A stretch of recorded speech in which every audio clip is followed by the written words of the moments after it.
হৃদয় ভারাক্রান্ত হৃদয় নিয়ে আমরা এখানে হাজির হয়েছি। মৌলানা মোহাম্মদ রইসউদ্দিন তিনি কোনো আলেম ছিলেন না, মুসলিম হয়েছেন। তিনি একজন আলেমের দিন, সুন্নি ঘরানার আলেম। তার সাথে যে নির্মম হত্যাকাণ্ড ঘটানো হয়েছে এটা অন্য কোনো কারণে নয়, শুধুমাত্র মাযহাবগত মাসলাকগত কারণে।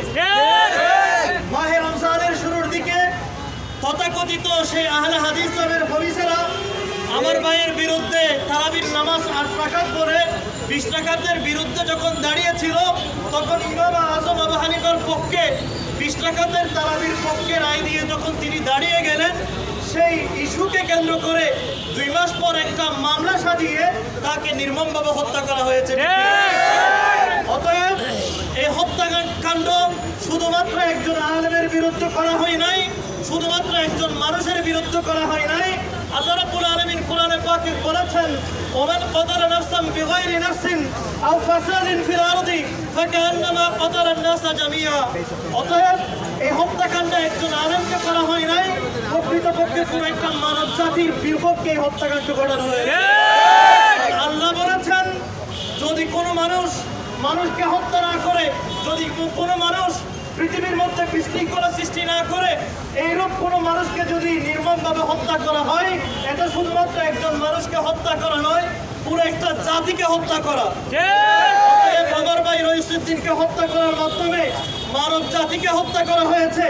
এরপরও প্রশাসন নির্বিকার ভূমিকা পালন করছে, এমনকি প্রশাসন এই হত্যাকাণ্ডের সাথে জড়িত হয়েছে। আমি শুধুমাত্র ওই গাজীপুরের থানার যারা আমার ভাইয়ের এই হত্যাকাণ্ডে জড়িত প্রশাসনিক পুলিশ কর্মকর্তা আছে, আমি তাদের বিরুদ্ধে বলছি, পুরো বাংলাদেশের পুলিশের বিরুদ্ধে বলছি না। পুরো বাংলাদেশের পুলিশ আমাদের শত্রু নয়। আমরাও মনে করি আপনারা আমাদের নিরাপত্তাদাতা।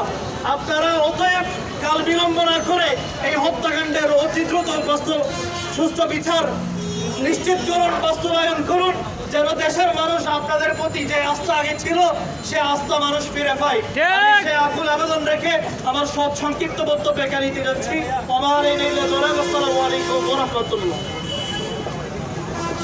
এই পর্যায়ে বক্তব্য নিয়ে আসছেন বাংলাদেশ ইসলাম ফ্রন্ট আর্থিক সমাজ শাখার অন্যতম নেতা মোখতার ফজলুর রহমান স্যার।